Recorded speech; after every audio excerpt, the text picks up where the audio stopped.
want to welcome you back. And if this is your first listening or viewing experience, then I'm welcoming you for the first time. Welcome. Glad to have you here. What's good with you? Huh? What's good? What's really, really, really good? If you keep following me, you'll find that I always ask this question at the start of my podcast because I want to put you in the frame of mind of thinking about all of the things that are flowing in a positive and progressive flow in your life and for you, and not so much about the things that seem to be a disruption or interruption right now, or a minor inconvenience, a temporary inconvenience. In fact, realize that it's temporary, that it doesn't have to last. And the more you think about the things that are flowing in a progressive and productive way, inadvertently, you're finding the solutions. You'll come up with the solutions and strategies to take care of whatever is an inconvenience and an interruption in your life right now. Truly, I'm not saying neglect and ignore whatever is going on that you don't prefer to have happening, but the more you concentrate on your positive progression, the more that positive progression will expand. And in that, you'll end up eliminating whatever is disrupting that flow, that wants to delay or slow that flow down. Got it? All right, this is the Act Accordingly series podcast, and I am your host, Daniel J. Williams. And the purpose of this podcast is to show men not only how to identify, but most importantly, how to walk away from certain patterns and habits we've allowed in our lives that keeps us living in cycles of frustration. And I included myself because, you know what? There's certain things that I could let get to me and get under my skin, and I could fall into a repetitive pattern. But knowing how to identify these certain things before they occur is how we prevent frustration, destructive and unproductive cycles from growing and appearing in our life, right? All right. Listen, husbands, fathers, men, I want to talk about something that, all of us have, but it's the same measure given to each of us. And it's a daily thing, and that's time. I want to talk about time. I want to talk about time management. I want to talk about how we overextend ourselves in the things in the task and the things that we go forth in trying to accomplish, trying to establish, trying to create, trying to prevent. And the things that we add on and add into that and making other obligations to others as we're going along, right? So first, let me define, what is time management? What is time management? Time management is this. Time management is, this is going to be a long one, the ability to only say yes to activities that directly contribute to bringing the intended conclusion of your day, your week, your month, your next 30 days, the end of your quarter, the half point of your year, and your end of year vision closer to completion. Do I need to go through that again? What is time management? It's the ability to only say yes to activities that directly will contribute to bringing about the conclusion of what you expect to see, whether it's the end of your day, your week, next 30 days, end of your quarter, half point of the year, or meeting your end of year vision. That's what time management is, the ability to only say yes to activities that directly contribute to bringing your intended conclusion. So that's positive time management. So I'm not going to say a negative time management. I'm going to say careless time management. Careless time management is pretty much you accepting accepting other, you're giving your word to participate in or stop what you're doing to assist somebody else and helping them get their time management under control. You're helping somebody else come to the conclusion of their day or whatever task that they have.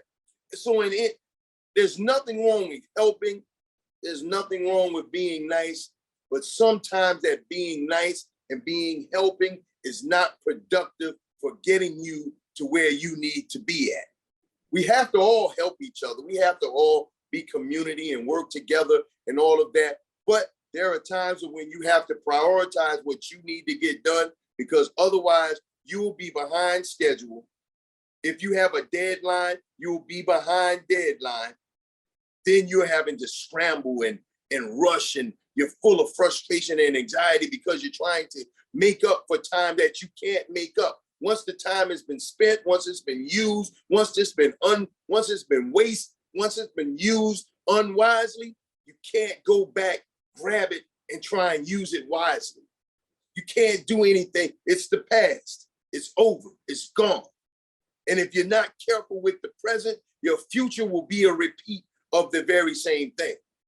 So then, let's look at what is time. All right, what is time? So I looked this up, and there were so many definitions for what time is, but the one that stuck out to me, and the one that I really liked, was it was saying that time was a sequence of existence and events that occurs in an irreversible succession from past through the present into the future. An existence of events that occurs in an irreversible succession from the past through the present into the future. That being said, time is so important to us, and you have to be you have to be put in protective measures and be a guardian of your time. You have to be selfish with your time. I didn't say be selfish and only think of you, but be selfish with your time when it comes to meeting deadlines. When you're working to accomplish something bigger, greater, new, advance your career, move your family to a different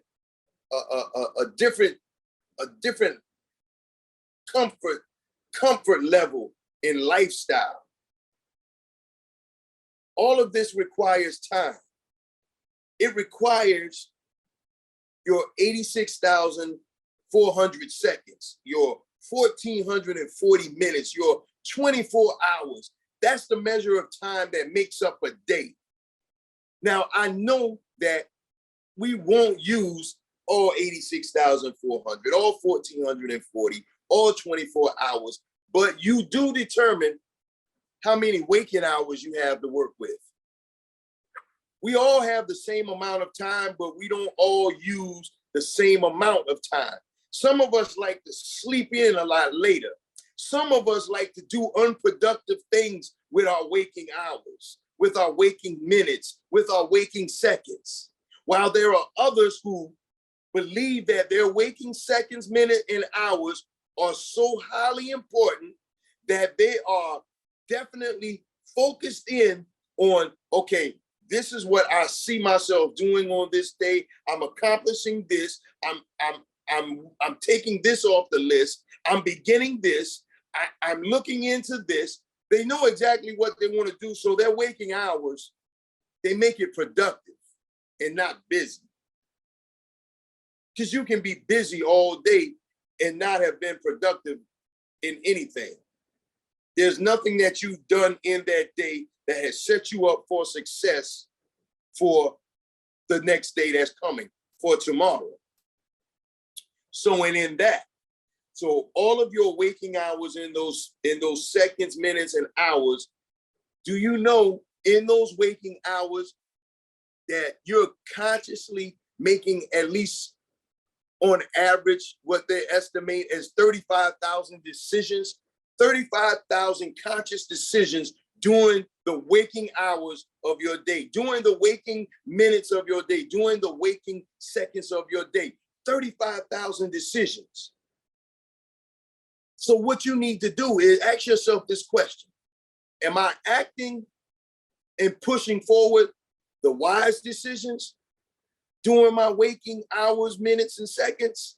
Now, obviously, you know, mistakes will still occur when you're in this decision making. Here's the thing. During your decision making and mistakes might occur, what do? You go back into decision making. And I think we really operate on three distinct decisions that governs all of our actions through the day. And here's the three. All right, so when you make a mistake, right? Do you retreat because you made a mistake and you quit, you give up, you give in, you throw in the towel, and you don't try anymore and there's no more attempts? You just retreat because you made a mistake? That's one decision. The second decision is, do you continue trying to make the mistake work? It's a mistake. It messed up, but you still believe that somehow you can take this mistake and make it work. You can make this square fit in the circle somehow. That's another decision. Do you continue to try and make the mistake work even though you see that it's not working? That's frustration. That's insanity. Third, do you assess what went unfavorable and then you alter and adjust so that you can go forward in the next attempt, and your attempt, you meet it with a performance that brings about the expectation that you were looking for.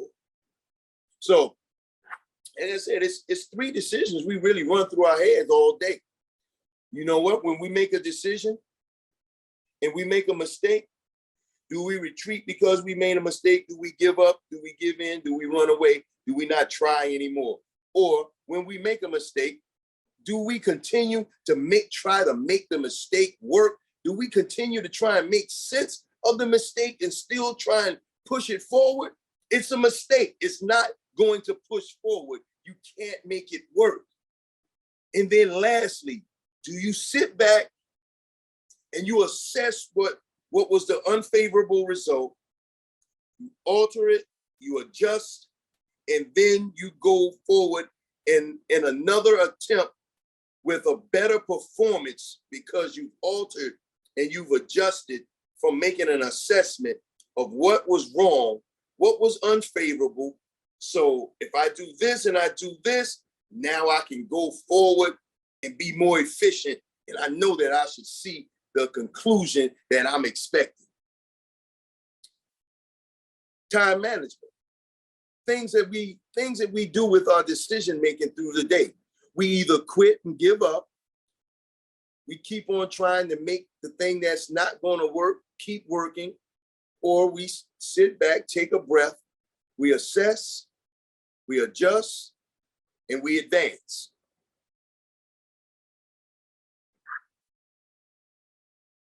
Now, I told you what time management was, right? I said time management was the ability to only say yes to activities that directly contribute or in agreement and collaborate with what we want to see as an end result, right?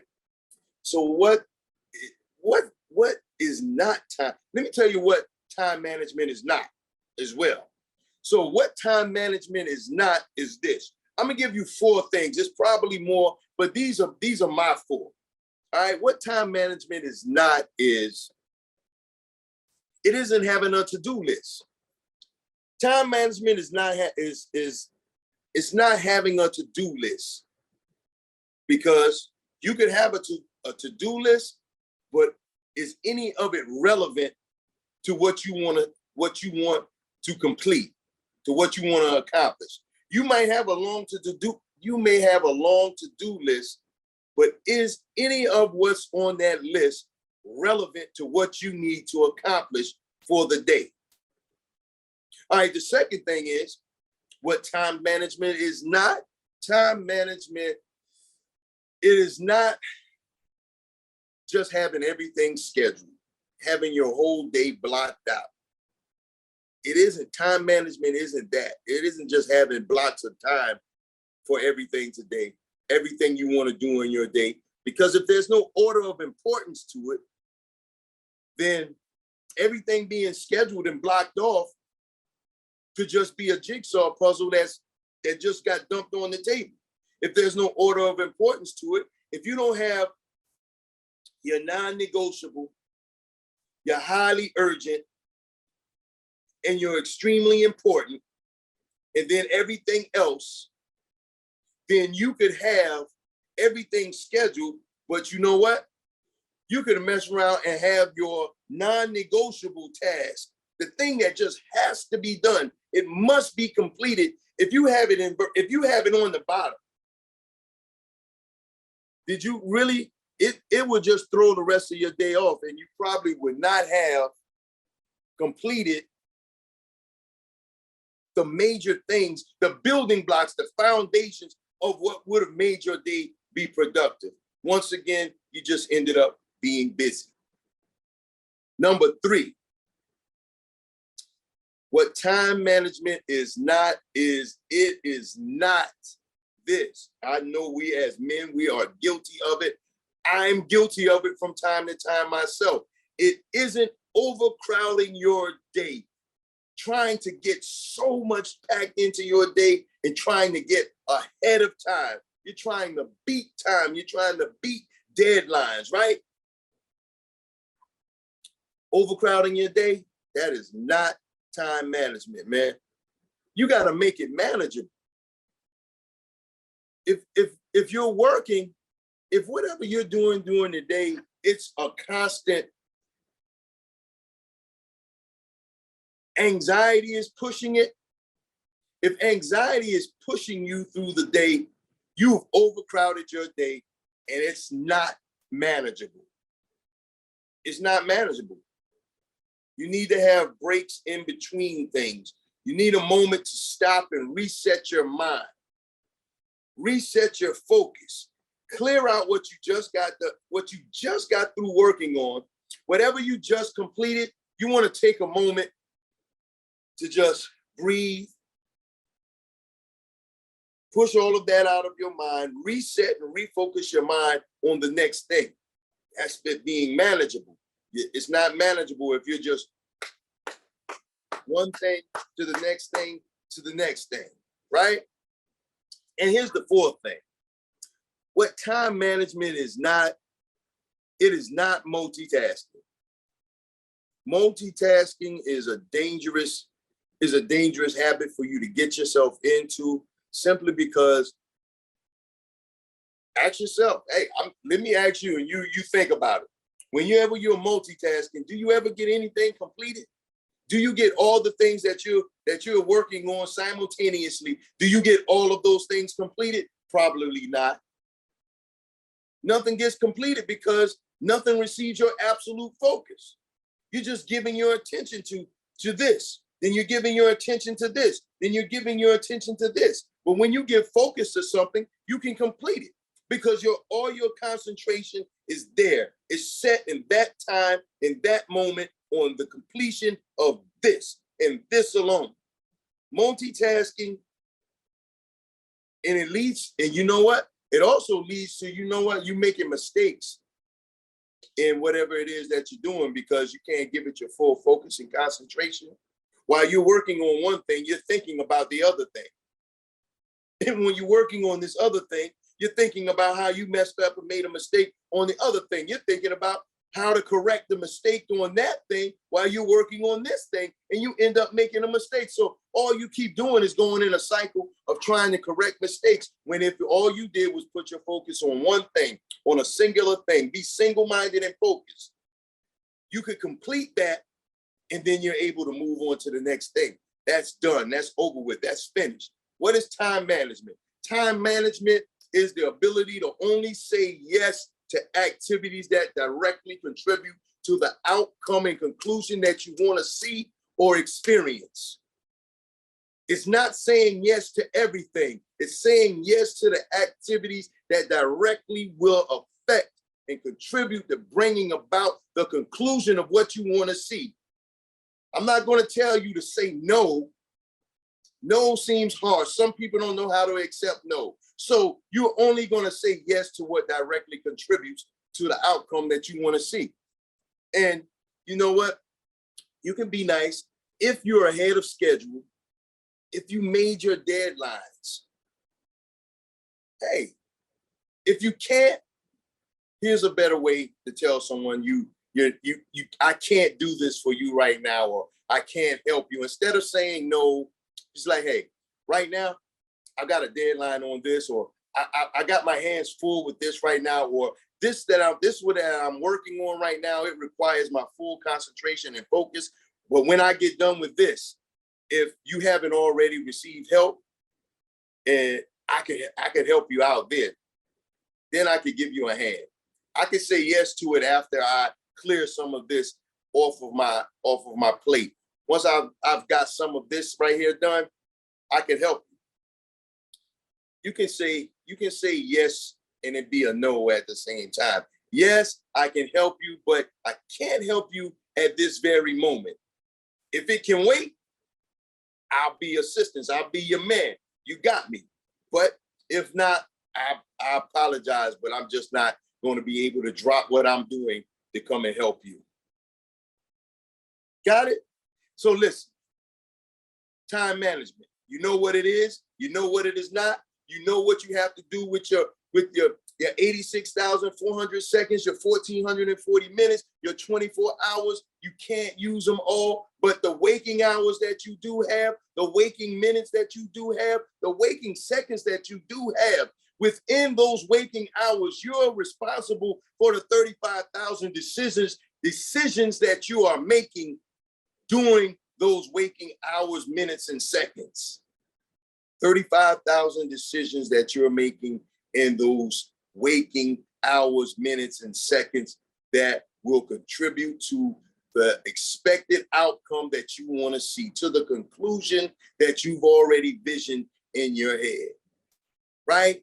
All right, listen. I want to leave you with this, and then I'm done. I want to leave you with a scripture. The scripture is Habakkuk 2:2. Habakkuk, we all pronounce it differently, but you know what I'm talking about. Habakkuk 2:2. It's a very well-known scripture. It says, write the vision and make it plain upon tables, that he may run who readeth it. What is it saying? Write the vision. The vision. Your eyes are closed. You're seeing it. You're seeing yourself there. You're experiencing it. You're tasting it. You're holding it in your hand. You're living it. You're driving it.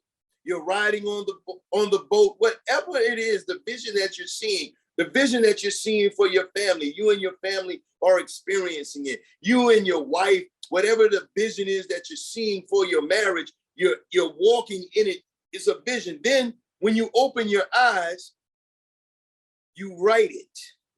It says, and make it plain upon tables, that he may one who readeth it.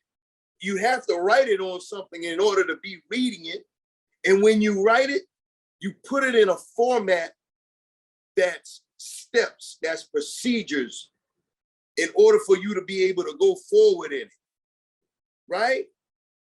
All right. This is the Act Accordingly series podcast. I'm your host, Daniel J. Williams. We just discussed time management, what it is, what it isn't, procedures, the seconds, the decisions, all of these things, the mistakes, the going forward, the stopping, all of these things happens within the waking hours, minutes, and seconds of your day. What are you going to do with them? Are you going to be wise, or are you going to be careless? And listen, if you're a guy that likes to email, send me an email. Let me know what you think about the podcast. Maybe you have something that you want to contribute. Maybe there's a topic you'd like to have discussed. You can reach me at my email at the number 2 actaccordingly@gmail.com. The number 2 at actaccordingly. The number 2 actaccordingly@gmail.com. And if you're not following me on my social media handles, why? Why not? So listen, let's get you set up. On my Facebook account, You can go to my Facebook account and find me at Daniel J. Williams. My Facebook account is Daniel J. Williams. 2 IG accounts. The first IG account, the word 1, the number 2, triumph. Like that phrase, 1, 2, triumph. Yeah, the word 1, the number 2, the word triumph. 1, 2, triumph. That's what you're going to be looking for. And the second IG account, the number 2, act accordingly. The number 2, act accordingly. All right, listen, time management. My time is up. It has expired. I have other things to move on to because there is an order of importance to my day. Is there an order of importance to your day? Act accordingly, man.